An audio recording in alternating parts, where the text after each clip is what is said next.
Today is 10/18/2006, and this is Scriggity. Scriggity, scriggity, scriggity. Blueberry waffles are the shizzle net. Scriggity, scriggity, scriggity. Scriggity. Scriggity. Scriggity. Scriggity. Yeah, I gotta shoot some scriggity stuff. No, it's pronounced scriggity. Scriggity. Yeah, you almost have it. Scriggity. Scriggity. S-C-R-I-G-G-I-T-Y. Scriggity. Scriggity.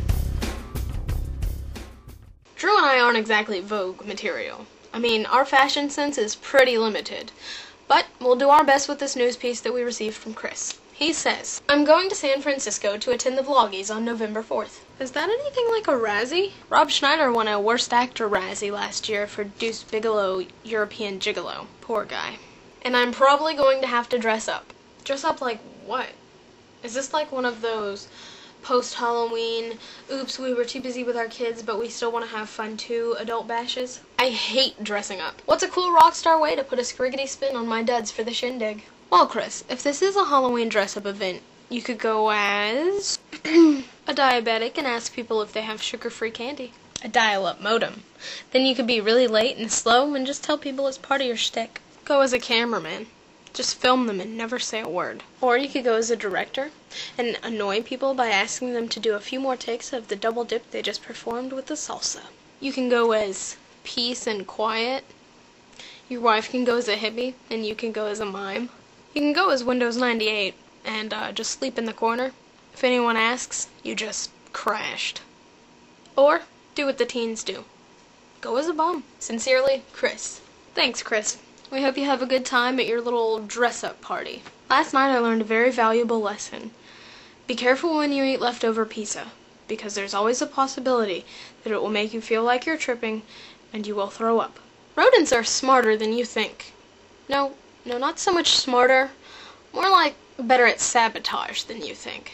Eric writes, so I use a motor wheelchair to get around my university. Mind if I take that bad boy for a spin one day? And one day I'm driving down the academic walkway and this squirrel-chipmunk combo start running under my tires trying to make me crash or something. Oh, come on now, that sounds just too funny to be true.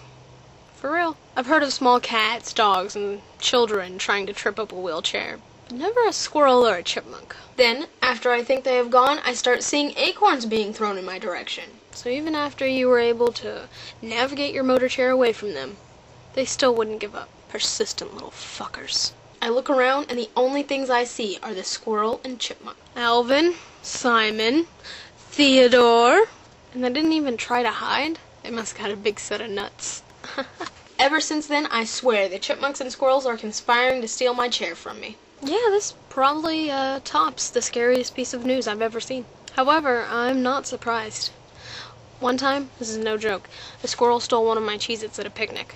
I haven't been able to eat Cheez-Its since. It's a jungle out there. They call me Crocodile Hunter too. No, uh-oh. Don't do it. I'm telling you, you don't want to jump. It's a long fall. File this scriggity under addiction. Lena wrote us this. A few weeks ago, I quit playing the massively multiplayer online role-playing game, Star Wars Galaxies, and World of Warcraft. Is there a 12-step process for that or something? And is step 1 installing tasers on the controller? I was addicted to the games, and would play them for hours on end. Sounds like you need a cooldown. Try an ice block pull at Camp Taco. No. I've never played those games. Star Wars Galaxies was my very first MMORPG. Mine too! Never played it. And I was hooked, until Sony Online Entertainment changed the game around, took away my creature handler profession, and made the game very stupid. Those sons of bitches. A creature handler tamed animals on all planets of the galaxy and made them pets. We could send our pets to attack other gamers in-game. That would be a totally kick-ass job in the real world. I mean, like, you know, training animals and then sicking them on people you don't like. Be cool. Just sitting around on your ass, taming wild animals. Sounds like my kind of gig. I had 3 female nargalatches. Okay, so, in honesty, I'm a noob. What the hell's a nargalatch? Named Pussy, Kitty, and Cat. Everyone in-game loved my pussies. They will be missed. What kind of game is this exactly? 'Cause it doesn't sound like it's got a teen rating. I've quit both of the games so I can play in the real world. Good for you. But, how do you manage to get a nargalatch on a bus? Unfortunately, my boyfriend is still hooked on World of Warcraft. Of course he is. He plays every day, on our days off, for hours and hours on end. Typical boy. I'm not getting any attention from him, and when I want him to come watch a movie or a TV show with me in the living room, maybe he's online looking for your kitty cats. You should, remind him that you've actually came into the real world. I yell, "Come watch a movie, TV show with me," and he replies back, "I can't, I'm in an instance." Instead, try yelling, "Pay attention to me, or I'm packing my shit and leaving." Yeah, that usually works. I mean, I've heard. It's very frustrating because he'd pick the game over me any time. If I yelled fire, he'd probably sit there playing WoW. On fire or something. Maybe he needs extra POM talents or something. How do people in the supermarket react to nargalatches? Drew went to this place called Swanky Bubbles. They serve sushi there. I really like sushi. And, he's rubbing it in my face. I'll pay him back. He'll get what's coming to him.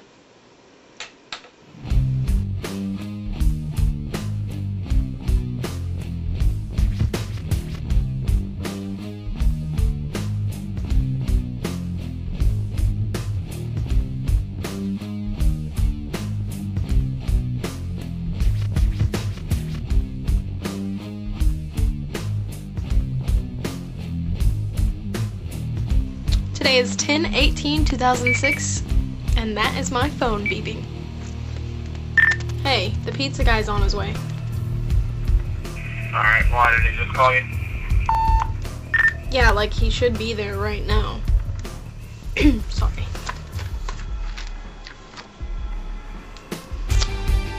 Let's try this again without any pizza interruption.